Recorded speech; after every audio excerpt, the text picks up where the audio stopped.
I always hated doing family tree projects. I remember in 3rd grade, this girl won a prize for tracing her family tree back to the Mayflower, and I couldn't even get past my great-grandparents.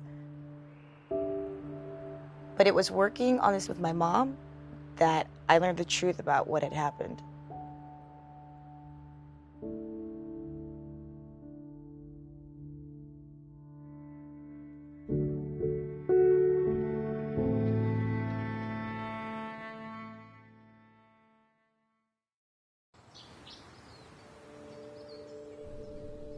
My great-grandfather, Thomas William Miles Sr., was lynched in 1912 in Shreveport, Louisiana. Growing up, I had zero want to go to the South. But now I feel like we need to go see where we came from.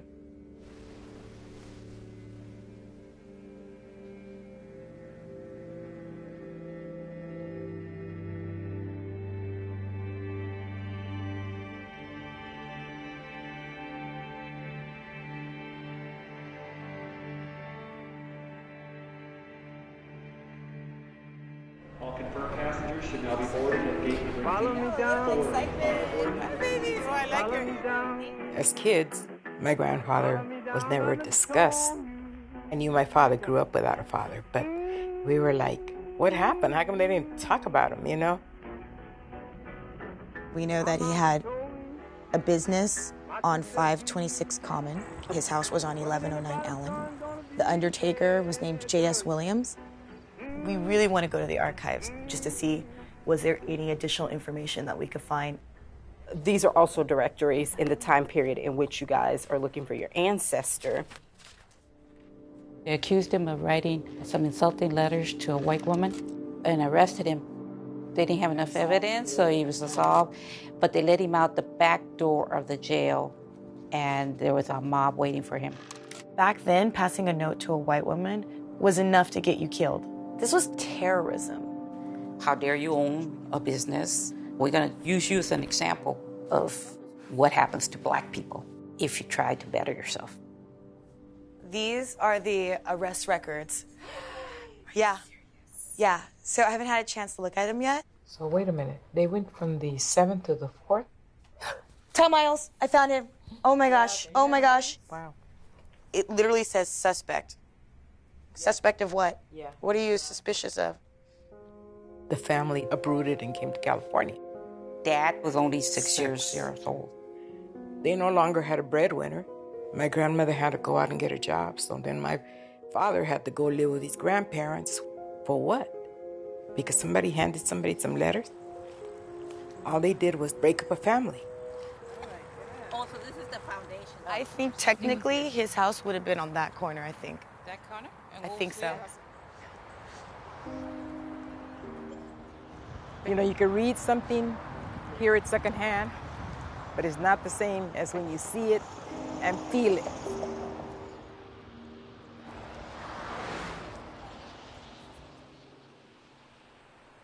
I think it's starting to hit me, starting like last night, where it was like, my great-grandfather was lynched.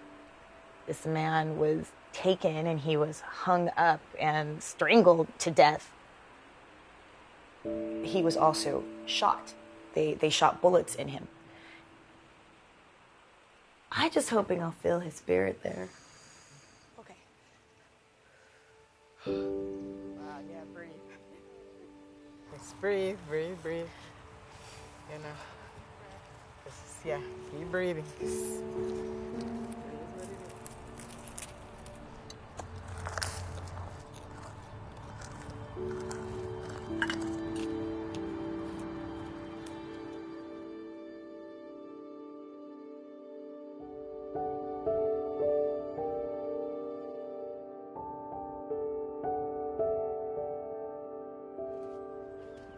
Come on, baby, come on. I'm trying to. Come on.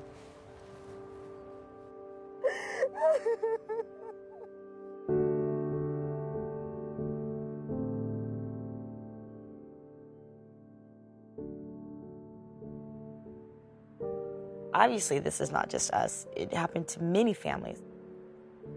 Families torn apart, communities torn apart, loss of land, loss of businesses, loss of history. There's a legacy that lives on. Education is the most powerful weapon which you can use to change the world. We can't sleep until innocent black boys can walk without fear down the streets of any town in America. The point of these lynchings at the time is that there was no accountability. So to have accountability, that would completely change the black experience in America, and the fact that as a black person, you don't expect justice. I'm not trying to get anybody to erase the past. What I'm trying to say now is that we bring it into the present. You have to recognize the past and move forward.